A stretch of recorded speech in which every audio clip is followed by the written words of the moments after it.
Hi everyone, কেমন আছো সবাই? আশা করি সবাই ভালোই আছো। তো welcome to back to my YouTube channel. তো নতুন চ্যানেল খুলেছি আমি রিনা। তো আজকে রান্না করবো আমি লাউ শাক। আগেই উঠানো ছিল, তবু উঠাতে আসছি। কী করবো, ছট পড়েছিল অল্প অল্প, আমার থামা আগে কেটে রেখেছিল, তবু আর কি তুলতে আসছি, শর্ট পড়বে তার কারণেই। তো আজকে রান্না করব ডাল, লাউ শাক আর শুকনো লঙ্কা ভাজি করবো।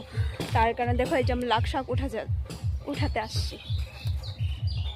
তো কে কে নতুন আমার ইউটিউব চ্যানেলে যে সাবস্ক্রাইব করবে, আমার পাশে থাকবে, আমাকে সাপোর্ট করে এইভাবেই। তো আমার তরফ থেকে গুড মর্নিং সবাইকে। তো কেমন আছো? আজকে করব লাউ শাক ভাজি, তার কারণেই তো লাউ শাকের দরকার। তার কারণে দেখো উঠিয়ে নিলাম, আর কয়েকটা উঠিয়ে নিই তারও।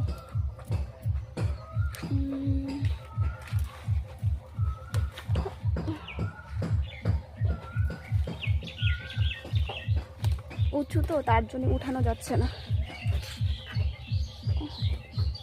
লাউ শাকের মধ্যে নোংরা আছে অল্প, ধুইলেই ঠিক হয়ে যাবে, তাই না? ও বাবা, হাত ব্যথা হয়ে যাচ্ছে। বাবা,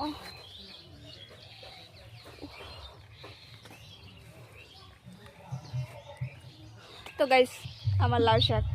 তো আজকের ছোট্ট একটা মিনি ব্লগ আমি তোমাদেরকে দিতে চললাম।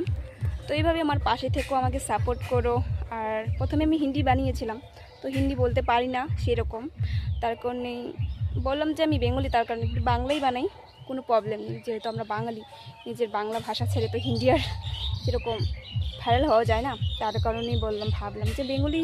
আমার হাজব্যান্ডও বললো তুমি বেঙ্গলি বানাও। তো আমি নতুন, আমার ছোট্ট একটা মিনি ব্লগ, আমার চ্যানেল যাই সাবস্ক্রাইব করবে আর আমার ভিডিওগুলো দেখবে। তো গাইস, তো দেখা হচ্ছে পরের ভিডিওতে। তো টাটা, আমার পাশে থেকো। তো সবাইকেই আমার তরফ থেকে অনেক অনেক ধন্যবাদ। তো এইভাবে আমার পাশে থেকো। তো আমি এখন রান্না করব, দেখা হচ্ছে পরের ভিডিওতে। টাটা।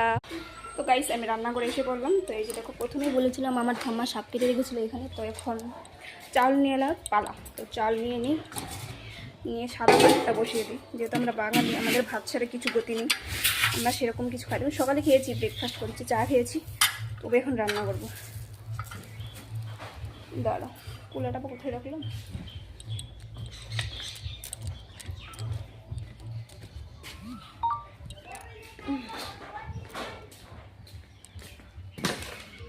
তো গাইস, এই যে আমাদের হাঁড়ি, আর এই যেখানে চাল এই যে কুলায় ঢাইলে দিলাম।